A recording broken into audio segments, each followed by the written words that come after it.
नमस्कार। प्रारंभ पर आप सभी का स्वागत है। मैं अवनीश। हमारे साथ एक बार फिर हैं गौरव प्रधान जी। आइए सबसे पहले स्वागत करते हैं गौरव प्रधान जी का। गौरव जी नमस्कार, बहुत-बहुत स्वागत है आपका। जय हिंद। जी, दर्शकों, जैसा कि आप सभी को पता है, रामलला विराजमान 22 जनवरी को अयोध्या में विराज जाएँगे और बाकायदे कोर्ट से लड़ के विराज जाएँगे, जीत के विराज जाएँगे। तो कांग्रेस पार्टी सहित बाकी विपक्ष का इस समय क्या स्थिति है, वो राम पर राजनीति कर रहे हैं और बड़े भरोसे और बड़े सकारात्मक ढंग से मैं एक बात कहूंगा कि भारतीय जनता पार्टी एनडीए राम की राजनीति कर रही है। भारतीय जनता पार्टी उस राम की राजनीति कर रही है जब वो लगातार चुनाव हारते रहने के बावजूद अपने घोषणा पत्र, अपने संकल्प पत्रों में अयोध्या में भव्य राम मंदिर बनवाने का संकल्प लेती है। लेकिन जैसे कहते हैं ना कि जब ऋषि मुनि महात्मा को यज्ञ करते थे तो असुर उसमें अवरोध डालते थे। और एक विपक्ष का खेमा है जो लगातार नरेंद्र मोदी के 9.5 साल के कार्यकाल में लगातार टाइमिंग की बात करता है। तो एक और टाइमिंग की बात आज गौरव प्रधान जी के पास चलने से पहले मैं शुरुआत में करता हूं कि कांग्रेस के सर्वमान्य स्वघोषित नेता राहुल गांधी 14 जनवरी से भारत न्याय यात्रा कर रहे हैं जो 20 मार्च को समाप्त होगी। लगभग 6200 किलोमीटर की यात्रा है। इंटरेस्टिंग है कि शुरुआत इसकी मणिपुर में होगी, मणिपुर से होगी और वहीं बगल में अरुणाचल है, वहां से नहीं होंगी। इसका भी हम सवाल रखेंगे गौरव जी के सामने। गौरव जी, सर, क्या राहुल गांधी 2024 का चुनाव मर्यादा पुरुषोत्तम भगवान राम से लड़ रहे हैं या भारतीय जनता पार्टी नरेंद्र मोदी से लड़ रहा है? ये सवाल मेरा इसलिए कि 22 जनवरी को रामलला विराज रहे हैं और 14 जनवरी से ये न्याय यात्रा। अन्याय किसके खिलाफ हुआ है सर?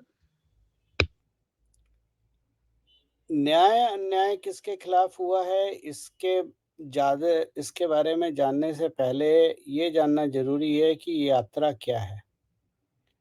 मैं इसको बोलता हूँ चाइनीज़ प्रायोजित ज़मानत जब्त यात्रा। और अगर आप पूरा रोड मैप देखेंगे तो अब आप अगर शुरू हो जाइए, मणिपुर से शुरू हो रही है। मणिपुर में जो भी अभी कुछ हुआ पिछले कुछ महीनों में, सब जानते हैं। कांग्रेस ने उसको किस तरह से प्रस्तुत करा, असलियत क्या है बताने की ज़रूरत नहीं है, मैंने बहुत बार लिखा भी है कि एक तरफ आपके जो इंडिजिनाइज पीपल थे, लोग हैं, और दूसरी तरफ चाइनीज़ प्रायोजित लोग जो हैं, और जिसका मूल आधार ये जो भी संघर्ष हुआ, जो भी हुआ, उसका मूल आधार था ड्रग्स का। क्योंकि मणिपुर में पॉपी की खेती बहुत होती है, जो वहाँ की सरकार डिस्ट्रॉय कर रही है, और ये कई हज़ार करोड़ में जाती है। मतलब इसकी जो वैल्यूएशन है, कई हज़ार करोड़ में जाती है। मैं आगे चल के इसमें थोड़ा-सा कश्मीर का हिस्सा भी जोड़ूँगा, तो पॉपी की बात समझ में आ जाएगी। आप याद रखना कश्मीर का क्या हिस्सा है। अब मणिपुर से आप निकले, आप सीधे मणिपुर को छोड़ के आप पहुंच गए असम। पहले नागालैंड गए, नागालैंड से आप सीधे पहुंचे असम। आपने भारत का सबसे पूर्वोत्तर क्षेत्र जो है अरुणाचल, उसको छोड़ दिया। क्यों? इसीलिए मैं बोल रहा हूं ये चाइनीज प्रायोजित है, क्योंकि चाइना का मणिपुर और नागालैंड में इन्फिल्ट्रेशन आज का नहीं है, बहुत पुराना है। जो भी इंसर्जेंसी वहाँ पर पैदा हुई या शुरुआत हुई या जारी है, वो सब चाइनीज़ प्रायोजित है। लेकिन अरुणाचल एक ऐसा प्रदेश है जहाँ पर सबसे ज़्यादा चाइनीज़ का घुसपैठ है। कहने का अर्थ ये है कि चाइना अरुणाचल को अपना हिस्सा मानता है या बोलता है। अब जब चाइना अपना हिस्सा बोलता है तो चाइनीज़, और जैसे मैंने हमेशा इस बात को लिखा, आज से नहीं, पिछले 8, 9, 10 साल से मैं लिख रहा हूँ कि, और मुझे खुल के बोलने में कोई शर्म नहीं है, क्योंकि जो सर्कमस्टेंशियल एविडेंस हैं वो इस तरफ है कि जो 10 जनपद का परिवार है, ये पूर्ण रूप से चाइना का भारत में फ्रेंचाइज़ है। आपको याद होगा 2008 का एमओयू जो राहुल गांधी ने चाइना में साइन करा था शी जिनपिंग और सोनिया गांधी की प्रेजेंस में। कोई नहीं जानता उस एमओयू में असली तथ्य क्या हैं, यहाँ तक कि कांग्रेस के वरिष्ठ लोग भी नहीं जानते, क्योंकि ये एक परिवार और कम्युनिस्ट पार्टी ऑफ चाइना के बीच का एमओयू था। क्या अरुणाचल को राहुल गांधी भारत का हिस्सा नहीं मानते?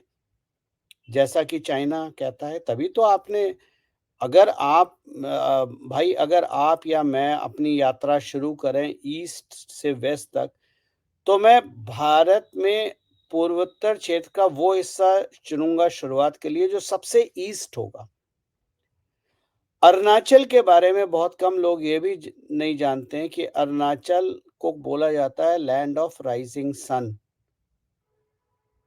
आपने वहाँ से भी यात्रा शुरू करने की तो बात छोड़ दी, आपने वहाँ से निकलना भी नहीं उचित समझा, क्योंकि आपके जो माई-बाप हैं चाइना में, वो आपसे नाराज़ हो जाएँगे। चाइना के बारे में एक कांग्रेस का पुराना इतिहास है, वो ये है कि अरुणाचल के जो एक सीएम थे गेंगोंग अपांग जी, मैं उन्हें पिता तुल्य मानता हूँ, मेरे बहुत अच्छे संबंध हैं उनसे। जब तक वो कांग्रेस में रहे, उन्होंने अरुणाचल को कुछ इस तरह से गवर्न करा कि बांग्लादेशी और चाइनीज़ इन्फिल्ट्रेटर कभी अरुणाचल में पैर नहीं रख पाए। बहुत सारे लोग बोलते हैं इनर लाइन परमिट है वहाँ पर, आईएलपी है, आपको आईएलपी लेना पड़ता है, जो आपको एयरपोर्ट या रेलवे स्टेशन या जो अरुणाचल भवन है वहाँ से मिल जाता है, ऑनलाइन मिलता है। वो उसका सबसे बड़ा महत्व ये था कि वहाँ पर इन्फिल्ट्रेशन नहीं होने दिया, और दूसरी बात जो आपके दर्शक शायद चौंक जाएँगे जानने में, क्योंकि ज़्यादातर दर्शक अरुणाचल नहीं गए हैं। पूर्वोत्तर क्षेत्र में जो हमारे 7 सिस्टर्स हैं, 7 राज्य हैं पूर्वोत्तर में, उसमें अगर सबसे ज़्यादा कहीं मंदिर हैं, तो वो अरुणाचल में हैं। अरुणाचल कहने को एक ट्राइबल स्टेट है पूर्वोत्तर में, लेकिन अरुणाचल में मूल भाषा जो बोली जाती है कार्य क्षेत्र में या रोज़ाना या बाज़ार में, वो हिंदी है। इतनी सारी चीज़ें होने के बाद भी राहुल गांधी और उनके चेले-चपाटों ने अरुणाचल छोड़ दिया ताकि चाइना के माई-बाप नाराज़ ना हों। अब आया असम और उसके बाद मेघालय। असम और मेघालय पे भी चाइना अपना कब्ज़ा मानता है या अपना हिस्सा मानता है, क्योंकि वो तो पूरा पूर्वोत्तर को अपना हिस्सा मानता है। तो ये भी एक बहुत बड़ी बात है जो ध्यान में रखने वाली है। बड़ी सफाई से राहुल गांधी की टीम ने चिकन नेक छोड़ दिया, वहां पर नहीं गए, क्योंकि अगर वहां जाएंगे तो ममता दीदी अपसेट हो जाएंगी। अब राहुल गांधी पहुंचे पश्चिम बंगाल, जहां उनका जनादेश शून्य है। फिर पहुंचे बिहार, जहां उनका जनादेश शून्य है। झारखंड, जहां उनकी एक टांग पे सरकार खड़ी हुई है, जो कि पता नहीं किसकी आशीर्वाद से खड़ी हुई है, पर वो कभी भी गिर भी सकती है। 5 समन मिल चुके हैं ईडी के वहाँ के चीफ मिनिस्टर को। झारखंड के बाद आप घुस गए टुवर्ड्स साउथ उड़ीसा में, वहाँ आपका जनेदार शून्य है। छत्तीसगढ़ में आपको लात मार के भगा दिया गया है। उत्तर प्रदेश में लोकसभा की 1 सीट है, जो उनकी माताश्री की सीट है, लेकिन इस चुनाव में वो सीट भी चली जाएगी। फिर आप पहुँचे मध्य प्रदेश, जहाँ आपको अभी-अभी थोड़े दिन पहले ही मार-काट पछाड़ के बाहर फेंका है। राजस्थान पहुँचे वहाँ से आप, वहाँ भी आपको भगाया गया है। गुजरात में आपका जनाधार लगभग शून्य है। महाराष्ट्र में आपको कुछ नहीं समझ में आ रहा, आप बैठे कहाँ हो? आपको कोई घास नहीं डालता। तो इस यात्रा को जमानत जब्त यात्रा बोलना चाहिए, न्याय यात्रा बोलना चाहिए। लेकिन जिस क्षेत्र में मैं काम करता हूँ या मेरी जो समझ है थोड़ी बहुत, ज़्यादा विद्वान तो नहीं हूँ, मैं तो हर चीज़ में मैप खोल के बैठ जाता हूँ और उसके बाद एक पेन पकड़ता हूँ और पॉइंट बनाने शुरू कर देता हूँ कि कहाँ से निकल रही है और वहाँ से नहीं निकली तो उसका क्या उद्देश्य है। और मेरे लिए सबसे बड़ा मूल बिंदु यही है कि अरुणाचल प्रदेश को आपने क्यों छोड़ा? इससे साबित होता है कि कांग्रेस पार्टी और कुछ नहीं, चाइना का एक अंग है भारत में और चाइनीज़ उद्देश्यों के लिए। मैं कोई एस्ट्रोलॉजर नहीं हूँ और मैं कोई ज़्यादा पढ़ा-लिखा इंसान नहीं हूँ। लेकिन मेरे में एक अच्छी चीज़ ये है कि मैं अ, आगे की चीज़ों को विज़ुअलाइज़ कर सकता हूँ। हुँ। अगर 2014 में भारतीय जनता पार्टी की सरकार ना आई होती और नरेंद्र मोदी भारत के प्रधानमंत्री ना बने होते, तो भारत आज टूट चुका होता। ना आपके पास अरुणाचल बसता, ना सियाचिन बसता, ना ढोकलाम बसता, ना कश्मीर बसता, ना पंजाब बसता। तो राहुल गांधी से मूल प्रश्न मैं चाहता हूं आपके सारे दर्शक राहुल गांधी और कांग्रेस पार्टी को ट्वीट करके पूछें कि अरुणाचल को छोड़ने के पीछे क्या मंशा है? क्या अपने चाइनीज़ माई-बाप जो मास्टर्स हैं उनको खुश रखने के लिए ताकि उनसे फंडिंग भी आती रहे, उनकी सपोर्ट भी मिलती रहे, आपने भारत का एक अभिन्न अंग अरुणाचल प्रदेश को छोड़ दिया। अब इस अरुणाचल प्रदेश की मैं आपको बताऊँ स्ट्रैटेजिक वैल्यू क्या है? और यहाँ मैं आपका अटेंशन आपके दर्शकों का खींचना चाहूँगा सियाचिन से लेके अरुणाचल तक। बंधुओं, आप सब मैप खोल के बैठिए, गूगल पे मैप है, आप मैप खोल के बैठिए।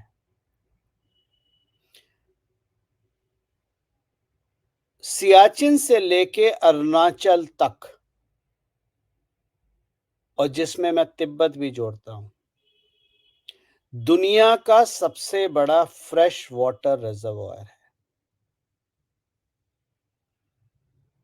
जब नेहरू जी ने अक्से चीन कांग्रेस वो चाइना को दे दिया, लद्दाख का काफ़ी हिस्सा दे दिया, नॉर्थ ईस्ट का काफ़ी हिस्सा दे दिया, जिस पे ये लोग उछलते-कूदते हैं, कितने गाँव बसा दिए, उतने गाँव बसा दिए, 1952 की बात है।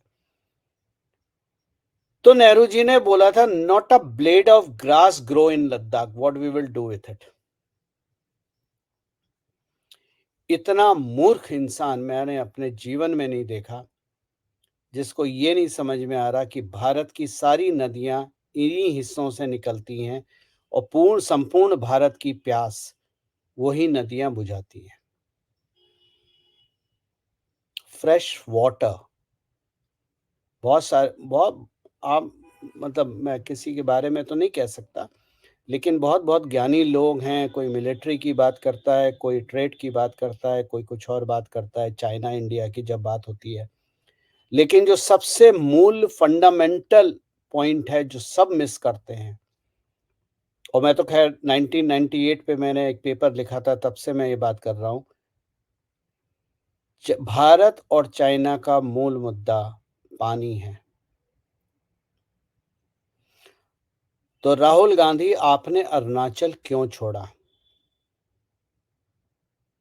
अब आप मणिपुर से स्टार्ट हुए। मणिपुर की यूएसपी क्या है? मणिपुर की यूएसपी है ड्रग।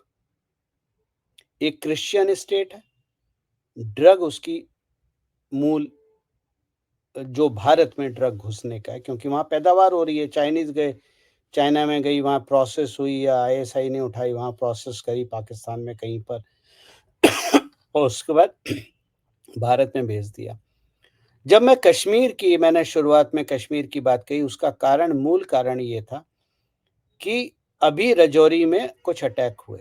ख़ैर उस अटैक के बारे में मैंने अपनी टिप्पणी जो भी मेरा एनालिसिस है मैंने लिखा, क्योंकि वो अटैक पाकिस्तान ने कराए थे आर्मी चीफ के विक्टोरिया न्यूलैंड से मिलने के बाद, यानी उनकी परमिशन लेने के बाद। क्योंकि जो M4 यूज़ हुई है उस अटैक में वो अमेरिकन प्रोडक्ट है और अफ़गान के रास्ते से आई है, और वो पुरानी M4 नहीं है जो अमेरिका अफ़गानिस्तान में छोड़ के भागा था। ये नया प्रोडक्शन है जो अफ़गान के रास्ते से पाकिस्तान में और उसके बाद इधर आया। लेकिन कश्मीर की हम बात क्यों कर रहे हैं, उसका एक कारण है। इन्फिल्ट्रेशन का सबसे आसान रास्ता, या कहें ज़्यादातर इन्फिल्ट्रेशन आपकी रजौरी पुंछ इलाके से होती है, क्योंकि वो इलाका पाकिस्तान में आता है। लेकिन कश्मीर में बारामूला का रास्ता है, जहाँ से इन्फिल्ट्रेशन बहुत कम होती है। वो जनरली एक ट्रेडिशनल ट्रेड रूट रहा है इतिहास में, और वहाँ उस रास्ते का इस्तेमाल होता है ड्रग भेजने के लिए, क्योंकि वो पीओके से आता है। पीओके अफ़गानिस्तान से पीओके, पीओके से भारत। तो पाकिस्तान का क्लेम वहाँ पर नहीं होता है। वो ये कहते हैं ये तो आज़ाद कश्मीर है, हमारा कंट्रोल नहीं है, तो वो वहाँ से बच जाते हैं। ख़ैर, पॉइंट ये था कि मैं आपको ये पॉइंट करना चाहता था ड्रग रूट। बारामूला, बारामूला से पंजाब, पंजाब से महाराष्ट्र, महाराष्ट्र में आपके सारे चरसी बैठे हैं, ड्रग फूँकने और खाने वाले। तो राहुल गांधी की ये यात्रा हर उस स्टेट में है जिस स्टेट में कांग्रेस का जनाधार लगभग शून्य है, और जहां नहीं है वहां आप मेरी बात को लिख के रख लीजिए कि आने वाले समय में वहां पर कुछ भी कांग्रेस का कोई जनाधार नहीं होगा। 2024 का चुनाव बहुत कुछ बताता है, लेकिन संक्षिप्त में अगर आप बात करें समराइज़, तो मेरी उस या देखिए, आप एक पॉलिटिकल लीडर हैं, आपकी एक पॉलिटिकल पार्टी है। यात्रा निकालना, प्रदर्शन करना, प्रोटेस्ट करना आपका संवैधानिक अधिकार है, उसको कोई नहीं रोक सकता। मैं भी नहीं रोकूँगा, नरेंद्र मोदी भी नहीं रोकेंगे, भारत की कोई एजेंसी नहीं रोकेगी, किसी को कोई प्रॉब्लम नहीं है, आपका अधिकार है बोलने का। लेकिन पॉलिटिकल रैली में भारत का झंडा उठा के रैली करना आपका अधिकार नहीं है, क्योंकि भारत का झंडा किसी पॉलिटिकल पार्टी का झंडा नहीं है। आप अपनी रैली में अपना झंडा उठाइए, अपना चिन्ह उठाइए, जो चाहें आप कीजिए, आपका संवैधानिक अधिकार है। लेकिन भारत का झंडा उठाने की जो प्रथा आम आदमी पार्टी ने शुरू करी है लोगों को मूर्ख बनाने की, मेरा उससे सख्त एतराज़ है। और ये केवल कांग्रेस के लिए नहीं बोल रहा हूँ, मैं भाजपा के लिए भी बोल रहा हूँ कि भाजपा को भी अपनी पॉलिटिकल रैली में भारत का झंडा उठा के पॉलिटिकल रैली करने का कोई अधिकार नहीं है, किसी पार्टी को नहीं है। भारत का झंडा जवानों की सांसों से फैलता है, पॉलिटिकल पार्टियों के गुंडे मवालियों के उठाने से नहीं फैलता है। और भारत की बिल्कुल। सेनाओं को और भारत के सैनिकों को पॉलिटिकल पार्टी में भारत का झंडा उठा के बदनाम और उनको गिराने की चेष्टा ना की जाए, इसका मेरा सख्त एतराज़ है। बिल्कुल।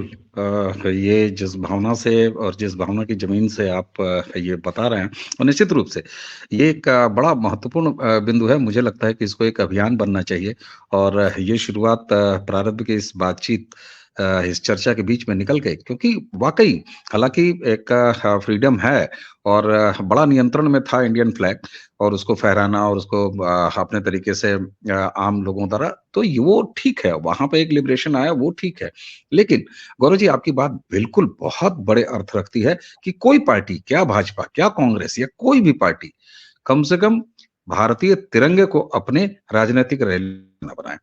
गौरव जी, आपने जिस महत्वपूर्ण बिंदु पर कहा कि ये बंदा अरुणाचल इसने छोड़ दिया, ये मणिपुर से शुरू करके नागालैंड आ रहा है, असम आ रहा है, मेघालय आ रहा है, आपने सारा जो स्टेट बताया ना, तो इसमें एक तरीके से ये सिद्ध होता है कि ये केवल और केवल राहुल गांधी की पॉलिटिकल यात्रा है। अब जरा इसके दूसरे आयाम को, चूंकि आपने बड़े विस्तार से ये अरुणाचल का एंगल रखा, इनके चाइना का एंगल रखा, इनके मास्टर्स का एंगल रखा, लेकिन मैं अपनी एक बात पे आऊंगा। 22 जनवरी को इसी देश में मर्यादा पुरुषोत्तम भगवान राम के मंदिर की स्थापना हो रही है, एक सेकंड, उद्घाटन हो रहा एक सेकंड अनिल भाई, इससे पहले कि आप मर्यादा पुरुषोत्तम पे आए, अगर आप राहुल गांधी का ट्रैवल मैप देखेंगे, आप मैप उठाइए, खुद प्लॉट कीजिए, ये लोग तो सब ट्विटर पे डाल ही चुके हैं, कहाँ-कहाँ जाएँगे, कैसे जाएँगे, पूरा प्रोग्राम है। राहुल गांधी विपक्ष से और भारतीय जनता पार्टी के रूल करते हुए स्टेट से ये रैली केवल मुस्लिम कंसोलिडेशन के लिए करी जा रही है। और इस रैली को करने के, जैसे उत्तर प्रदेश है, उत्तर प्रदेश में कांग्रेस का जनाधार एक सीट है, जो 2024 में वो भी नहीं रहेगी। और उत्तर प्रदेश में समाजवादी पार्टी घुसने नहीं देगी कांग्रेस पार्टी को, कोई सीट शेयरिंग नहीं होने वाला, ना ही बंगाल में हो रहा है। तो राहुल गांधी वहां जा क्यों रहे हैं? कांग्रेस का जनाधार है नहीं, आप कितनी कोशिश कर लीजिए, वहां चौराहे पे खड़े होकर नाचना शुरू कर दिए, तब भी आपको 10 वोट नहीं मिलने वाले। ये जा रहे हैं मुस्लिम कंसोलिडेशन के लिए। ये जो अपने विपक्ष है, चाहे आपका पश्चिम बंगाल हो, बिहार हो, झारखंड हो, उड़ीसा हो, और उसके बाद जो भाजपा मतलब राज करे हुए राज्य हैं, फिर अंत में महाराष्ट्र है, ये केवल मुस्लिम कंसोलिडेशन के लिए जा रहा है। तो इस यात्रा को मुस्लिम यात्रा बोले, क्योंकि राहुल गांधी तो पहले भी बोल चुके हैं, राहुल गांधी ने बोला है, पता नहीं किसने बोला कि कांग्रेस पार्टी मुसलमानों की पार्टी है। श्री मनमोहन सिंह जी ने खुद पब्लिक में बोला है, एक रिस्पेक्टेबल फोरम पे खड़े होके, कि भारत के संसाधनों पे पहला अधिकार मुसलमानों का है। तो ये यात्रा मुसलमान को कंसोलिडेट करने की यात्रा है, इसको न्याय यात्रा ना बोल के जमानत जब्त यात्रा बोलना चाहिए। है। बिल्कुल ठीक है, और मैं थोड़ी देर के लिए मर्यादा पुरुषोत्तम भगवान राम और 22 जनवरी की तरफ जाना और थोड़ा सा लेट कर रहा हूँ। और इस बात को मैं लाता ही आपके सामने कि वाकई 2024 के चुनाव के ठीक पहले, और आपने जिस तरीके से कहा कि जितने बीजेपी रूल्ड स्टेट हैं, उस पर इनकी इस सो कॉल्ड न्याय यात्रा उसका जो है फोकस ज्यादा है। और ये भी निश्चित है कि जब देश का पूरा सनातन, क्या विश्व का पूरा सनातन 22 जनवरी में रामलला विराजमान के मंदिर का उद्घाटन होता हुआ देख रहा होगा, यहाँ करोड़ों करोड़ों का सिलसिला चल पड़ेगा आगे आने वाले सालों तक अयोध्या पहुंचने का, हिंदू जनमानस का पूरा फोकस वहां होगा। ऐसे समय पर 14 जनवरी को ये टाइमिंग के बड़े सवाल उठाते हैं। मोदी की ये टाइमिंग क्यों हुई, सरकार की वो टाइमिंग क्यों हुई? क्या ये बात बेहद गंभीर नहीं लगनी चाहिए कि ये एक पूरी मजहबी कौम और मुसलमान वोटर्स को रिझाने के लिए एक ऐसी भीड़ सड़क पर उतार रहे हैं जिस समय देश में राम उत्सव का माहौल होगा। तो ये वही राहुल गांधी है गौरव जी, जो कहते थे कि पूरे देश में केरोसिन ऑयल छिड़का छिड़का हुआ है। ये कौन सा प्रयोग है, क्योंकि इसे मैं संयोग नहीं मान सकता। ये संयोग नहीं है, ये प्लानिंग है। भगवान श्री राम के स्थापना पर्व की जो प्रिपरेशन है या जो पूजा है, वो मकर संक्रांति के दिन से शुरू हो रही है, यानी 14 जनवरी, जब पूरा भारत, सारे सनातनी भगवान श्री राम को उनके घर में स्वागत करने के लिए ललायत हैं। तब आप इस तरह की यात्रा निकाल के क्या कराना चाहते हो? पहली चीज, इसका पहला उद्देश्य तो ये है कि आपको एक बहाना मिल गया कि राम मंदिर की स्थापना में ना जाने का। और अपने भी नेता, अब राहुल गांधी यात्रा पे जाएंगे तो किसी किसी की हिम्मत है वो यात्रा से हट जाए, चाहे मल्लिकार्जुन खड़गे हों, चाहे कोई और हो। तो आपने पूर्ण रूप से अपने आप को भगवान श्री राम की स्थापना पर्व से अलग कर लिया। यानी आप मुसलमानों को एक मैसेज दे रहे हो कि हम इसको अप्रूव नहीं करते हैं।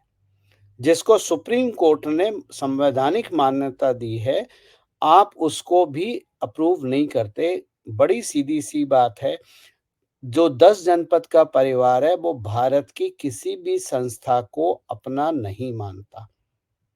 उसकी उसके उसके उसके विचार और उसके निर्णय को वो निर्णय नहीं मानता, क्योंकि पिछले 70 साल में 10 जनपद परिवार का दिया हुआ निर्णय ही निर्णय माना जाता था, ना कि सुप्रीम कोर्ट का। आपको एक छोटा-सा संदर्भ बताता हूँ। आदरणीय सरदार पटेल जो गृह मंत्री थे भारत के, उनकी जब पत्नी का देहांत हुआ, तो किसी को भी नहीं बताया, कोई ऑफ़िस में छुट्टी नहीं हुई, उन्होंने भी छुट्टी नहीं ली, चुपचाप गए और उनका जो भी करना था वो करके और अंतिम क्रिया करके, और क्षमा करें, मुझे ठीक से ध्यान नहीं है, पत्नी थी या माँ थी, बट जो भी था, परिवार के सदस्य का, लेकिन वो अपने दफ़्तर वापस आ गए। अगर आप आज के संदर्भ में देखें, प्रधानमंत्री नरेंद्र मोदी जी की माताश्री का निधन हुआ। लेकिन 11:30 बजे सारे सनातनी कर्म करने के बाद माताश्री के प्रधानमंत्री अपने दफ्तर में वापस आ गए।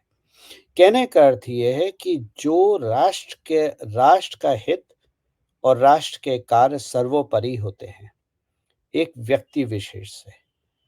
लेकिन जब श्री राम लला के विराजमान होने की तिथि कोई आज तो नहीं आई है, आज से 6-7 महीने पहले की है। तो अगर आप अपनी यात्रा फरवरी में शुरू करते तब भी मैं मानता, आप अपनी यात्रा मार्च में शुरू करते तब भी मैं मानता, चलो ठीक है, पॉलिटिकल यात्रा।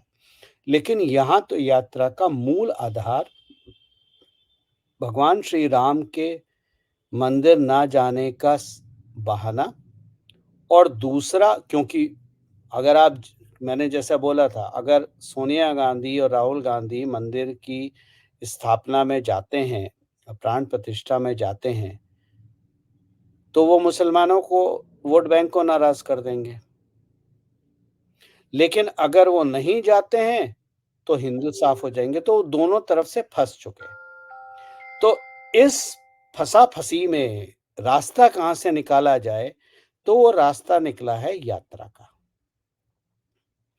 अब राम मंदिर की जो प्राण प्रतिष्ठा है, वो 14 जनवरी से शायद शुरू हो रही है, जो पूजन वगैरह है, और इसका उत्सव मनाया जाएगा मार्च तक।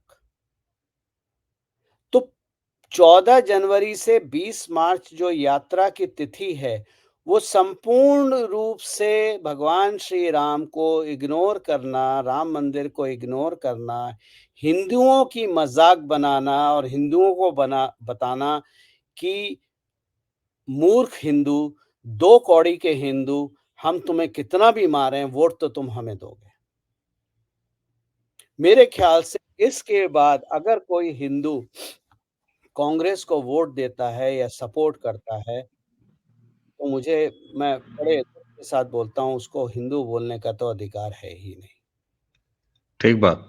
अच्छा, एक शंका जो कि आपके जो आपके बातों को देखने का जो एक तरीका है और एक जो स्तर है, जितना ब्रॉड तरीके से आप देखते हैं और जितना उसको सूक्ष्म तरीके से उसका गहन अध्ययन करते हैं, आपने कई बार दर्शकों, हम वो सारे वीडियोज़ जो इस संदर्भ में गौरव जी के साथ बातचीत हुई है प्रारंभ पर, हम उसका डिस्क्रिप्शन के में ही सारे लिंक देंगे।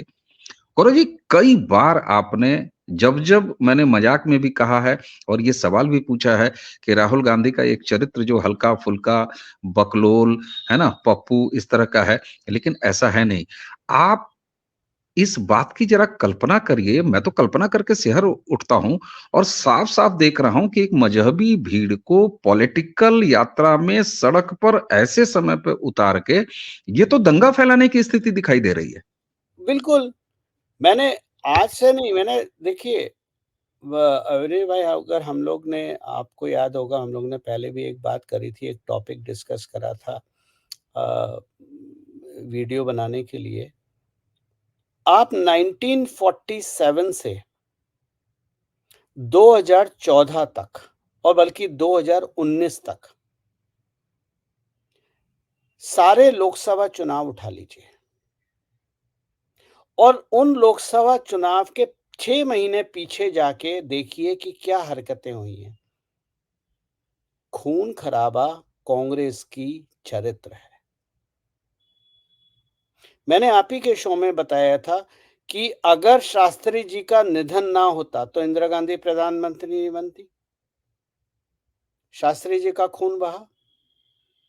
अगर माधवराव सिंधिया, राजेश पायलट और जो ज्ञानी जैल सिंह इत्यादि अगर नहीं मरते तो कांग्रेस सरकार में नहीं होती। मतलब कांग्रेस का मतलब 10 जनपद सरकार में नहीं होता। अगर राजीव गांधी की हत्या ना हुई होती तो कांग्रेस सरकार में नहीं होती। अगर इंदिरा गांधी की हत्या ना हुई होती तो कांग्रेस सरकार में नहीं होती। अगर पुलवामा ना होता तो खैर कांग्रेस को तो होना ही नहीं था। तो हर चुनाव के 6 महीने पहले अगर आप उठा के देखें तो आपको राइट्स भी दिखेंगे, आपको हत्याएँ भी दिखेंगी, मूल बात ये है कि आपको खून दिखेगा। 2014 का एक इकलौता इत्तेफ़ाक है जहाँ पर ज़्यादा मेरे को ध्यान नहीं आ रहा कोई हत्या का और उसका मूल आधार ये था कि कांग्रेस जानती थी कि हम चुनाव हारेंगे। लेकिन कांग्रेस ये नहीं जानती थी कि भारतीय जनता पार्टी अपने दम पे 272 पार कर जाएगी। कांग्रेस का अंदेशा या भाजपा के भी कुछ लोगों का अंदेशा था कि 200 के आसपास भारतीय जनता पार्टी रुक जाएगी और उसके बाद भारतीय जनता पार्टी में से या एनडीए में से कोई ऐसा व्यक्ति चुना जाएगा जो प्रधानमंत्री बने जिससे कांग्रेस को नुकसान ना हो, यानी 10 जनपद परिवार को नुकसान ना हो। और उसी संदर्भ में अगर आप 2013 का स्टेटमेंट याद कीजिए अडवाणी जी का, तो अडवाणी जी ने मोदी के सामने 2 व्यक्तियों को खड़ा कर दिया था प्रधानमंत्री कैंडिडेट के लिए। एक का नाम था शिवराज सिंह चौहान और दूसरा का नाम था नीतीश कुमार। शिवराज सिंह चौहान का नशा उतर चुका है, नीतीश कुमार का नशा अभी नहीं उतरा है। और वो 2014 का चुनाव अगर 200 सीट से कम आती तो भाजपा कहीं नहीं थी भाई। भाजपा कब की गिर चुकी होती और ठीक कांग्रेस बात। सोनिया गांधी की सरकार भारत में होती। भारत तो नहीं बचता क्योंकि अगर आप राहुल गांधी के ट्रिप का मैप भी उठा के देख लीजिए तो ढोकलम सामने आ रहा है। ढोकलम हो, अरुणाचल प्रदेश हो, पंजाब का हिस्सा हो, सियाचिन हो, ये 2014 से पहले 10 साल की यूपीए सरकार में कांग्रेस 10 जनपद के परिवार ने इसको ऑलरेडी चाइना के हाथों में दे चुके थे। 2014 के चुनाव अगर नरेंद्र मोदी नहीं होते तो ये हिस्से भारत के हिस्से आज होते ही नहीं। बहुत तो बड़ी बात है। खून की राजनीति हुँ। कांग्रेस का चरित्र रहा है 1947 से लेके आज तक का उठा लीजिए इतिहास।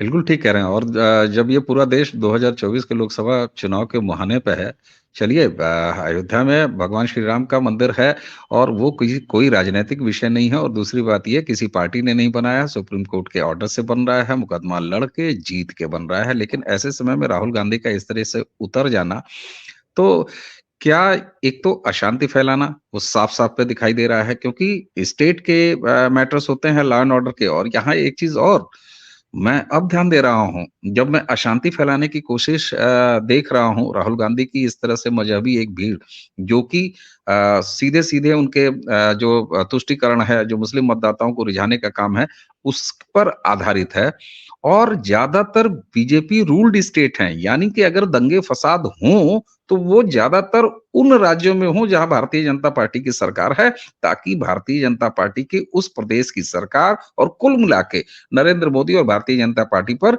भारत में मजहबी दंगे कराने का आरोप लगाया जा सके। इससे पहले अरुणाचल तो उन्होंने अपने बड़े अब्बा हुजूर के लिए छोड़ ही दिया है।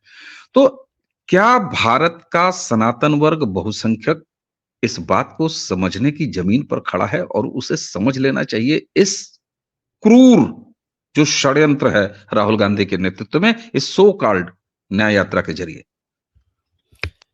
यही तो हमारी और आपकी कोशिश है कि जो सोए हुए हिंदू हैं, जो सोए हुए सनातनी हैं, उनको जगाओ कि भाई अपने दुश्मनों को पहचानो। पाकिस्तान हमारा दुश्मन कोई मतलब इतना सीरियस दुश्मन नहीं है। भारतीय फ़ौजों को 12 घंटे चाहिए, पाकिस्तान साफ़ कर देंगे।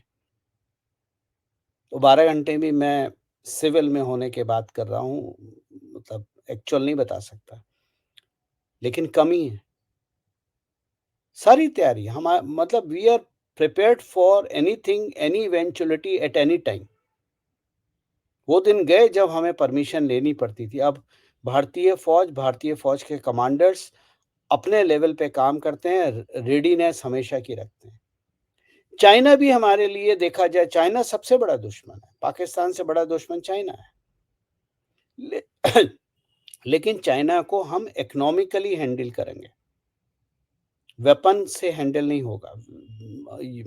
वेपन से कोई सॉल्यूशन नहीं निकलता है।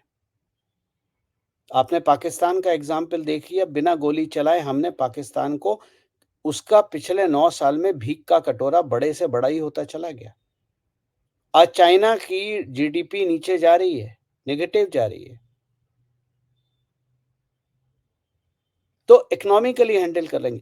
हमारे असली दुश्मन भारत के अंदर हैं। कभी आपने सोचा, और आपके दर्शकों को मैं एक और पॉइंटर देता हूं, थोड़ी अपनी रिसर्च कीजिए और मेरी बात को सुन के समझ के कुछ रिसर्च कीजिए। उरी का अटैक हुआ था।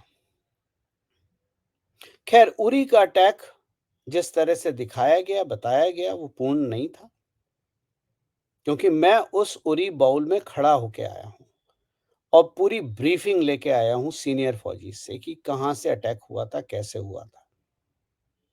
दिल दहलाने वाली बात थी। वो तो हमारे 4 संतरी बहुत मजबूत थे, बहादुर थे, जिन्होंने उन आतंकवादियों को 4 को ढेर कर दिया। वरना आप सुनते कि 45 महिलाओं को जिंदा जला दिया। 45 महिलाएं और बच्चे, उनको जिंदा जला दिया। ये फ़िल्में नहीं है। लेकिन अब आप फ़िल्म पे अगर आते हैं तो 11 जनवरी 2019 को उरी फ़िल्म आई थी। 14 फरवरी 2019 को पुलवामा हुआ था। तो जब फ़िल्म आई, आपके सेंटिमेंट्स फ़ौज के लिए बहुत बढ़ गए, रिस्पेक्ट बहुत बढ़ गई, सम्मान आदर बहुत बढ़ गया। लेकिन फिर आपका 14 फरवरी करवाया गया, ताकि आपका जो मतलब मस्तिष्क है, एकदम हिला दिया जाए कि क्या हमारे जवानों की कीमत नहीं है कुछ। और दोष किसका होगा? नरेंद्र मोदी का। और नरेंद्र मोदी का दोष दिखा के उस चुनाव को पलटने, तो खून यहाँ है। और मैंने पुलवामा अटैक 7 फरवरी 2019 को लिख दिया था। ट्विटर पे आज भी वो स्क्रीनशॉट घूम रहा होगा। लेकिन वो भूल गए कि बालाकोट हम कर सकते हैं। आज भी वही है। आप सबसे पहले फिल्म रिलीज होती है सैम बहादुर। सैम बहादुर में हर वो चीज दिखाई जाती है जो एक आपका सीना चौड़ा कर दे फौजियों के बारे में। लेकिन सैम बहादुर का इतिहास दिखाने में यह भी दिखाना चाहिए था कि इंदिरा गांधी कितनी बड़ी आयरन लेडी थी, चूहा थी। लेकिन वो नहीं दिखाया गया क्योंकि वो एजेंडा को सूट नहीं करता था। आप पैटर्न देख रहे हैं। उसके बाद आपने रजौरी का अटैक हुआ, 4 जवान शहीद हो गए। पूरा देश नरेंद्र मोदी क्या कर रहे हो। फिर आएगा चुनाव, लेकिन बीच में राम मंदिर आ गया और राम मंदिर एक सुनामी बनेगा, ये भी बात पक्की है। तो उस सुनामी को डाइल्यूट कैसे करा जाए, तो ये यात्रा है। और उस यात्रा में अगर दंगे कहीं भड़क गए तो सोने पे सुहागा है कांग्रेस के लिए। बहुत ही आपको घृणित। आपको राजनीति का गंदा स्वरूप, कांग्रेस की राजनीति का गंदा स्वरूप दिखाई दे रहा है।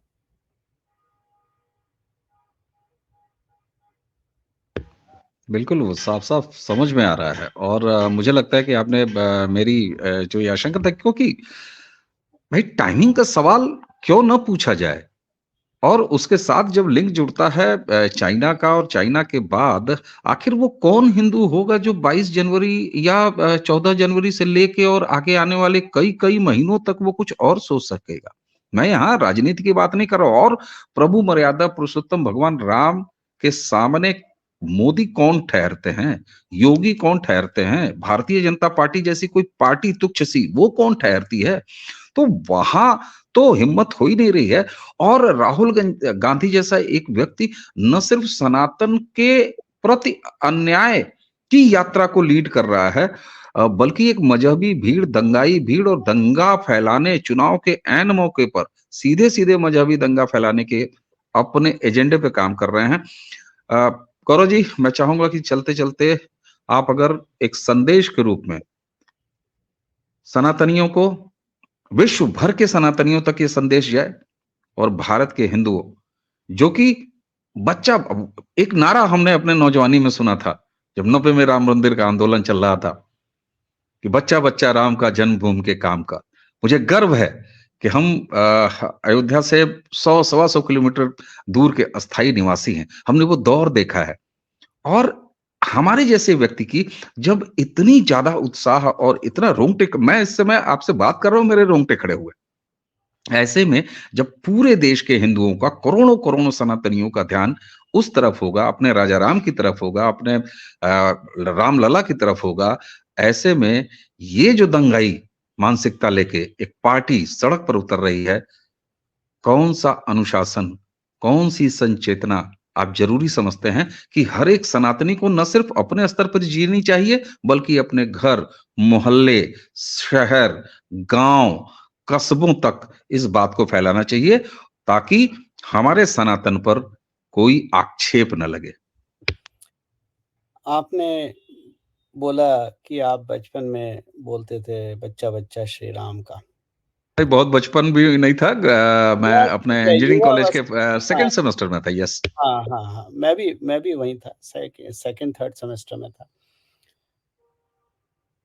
मेरे ख्याल से आपके दर्शक नहीं जानते कि जब वो रथ, राम यात्रा का रथ दिल्ली से निकला था, तो यानी उस रथ को मैं और मेरे 4-5 दोस्त थे, हमने खींचा था।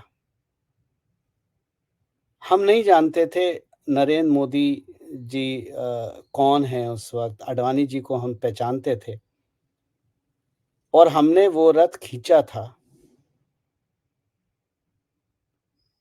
बाद में कार सेवा भी करी थी, पुलिस की पिटाई भी हुई थी, गोली से बच गए थे। तो हमारी युवा अवस्था की, युवा काल की बहुत सारी यादें हैं, बहुत सारे हम भी कोई मतलब आज तो मेलो डाउन इंसान हूँ, मैं हँसता रहता हूँ, बुरा नहीं मानता किसी चीज़ का। लेकिन उस वक़्त मुझे नहीं पता ये बोलना चाहिए या नहीं बोलना चाहिए पब्लिक में, बट किसी बहुत प्रतिष्ठित व्यक्ति को, संवैधानिक पद पे बैठे हुए व्यक्ति को खींच के कान के नीचे लगाया था मैंने, मंडल कमीशन में। खैर, मैं अपने सनातनी मित्रों को, भाई बंधुओं को, विश्व में कहीं बैठे हों, भारत में हों, 2 छोटे संदेश दूँगा। अगर आप अयोध्या धाम नहीं जा सकते 22 तारीख को, क्योंकि बहुत भीड़ होगी, बहुत लोग आएँगे, करोड़ों लोग आएँगे। सारे रिकॉर्ड, दुनिया के सारे रिकॉर्ड टूटने हैं उस दिन। तो आप कृपया करके निराश ना हों। अपने मोहल्ले में, अपनी सोसाइटी में, अपने शहर में, अपने गाँव में कोई भी मंदिर चुन के दिवाली मनाइए। भगवान श्री राम सबके हैं, भगवान श्री राम सब जगह हैं। आप सच्चे मन से जहाँ पर भी हों, भगवान श्री राम की प्राण प्रतिष्ठा को सेलिब्रेट करें। एक चीज़ और बताऊँगा, 2 चीज़ें होती हैं, एक शब्द होता है उत्सव और जी, एक शब्द होता है पर्व। लेकिन बहुत सारे लोग उत्सव और पर्व में फ़र्क नहीं जानते। घालमेल होता है।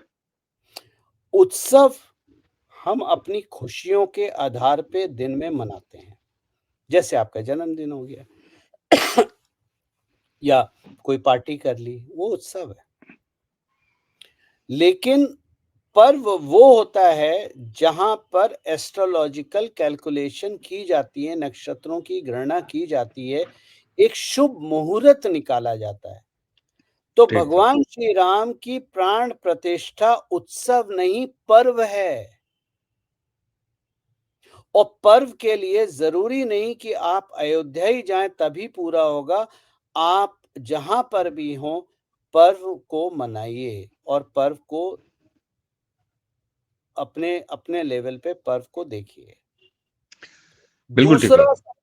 दूसरा संदेश मेरा ये है, 500 से ज़्यादा साल के बाद भगवान श्री राम के मंदिर में भगवान श्री राम की प्राण प्रतिष्ठा हो रही है।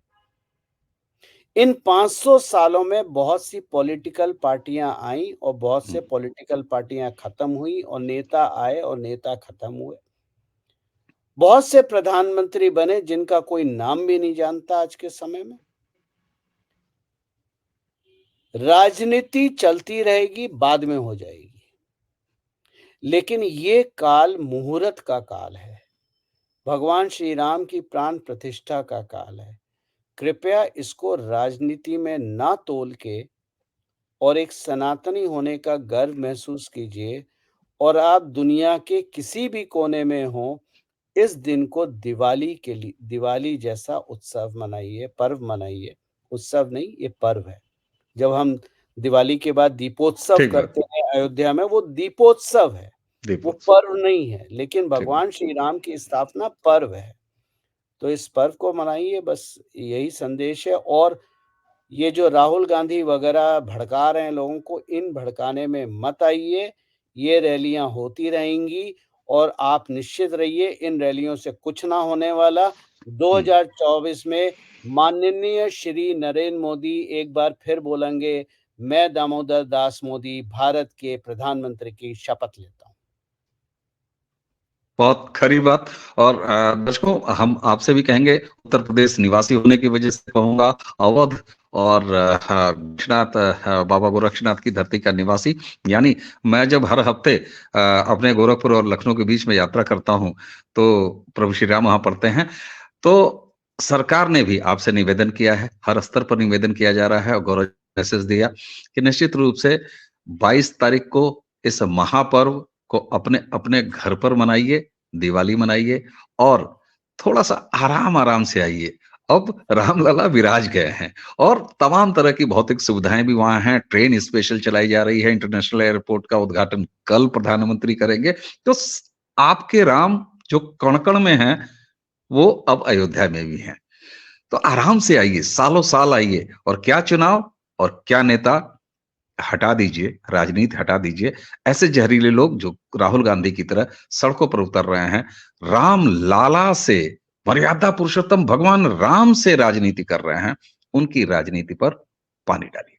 गौरव जी, बहुत-बहुत धन्यवाद आपको और इसी के साथ जय श्री राम बोलते हुए दर्शकों से विदा लेंगे।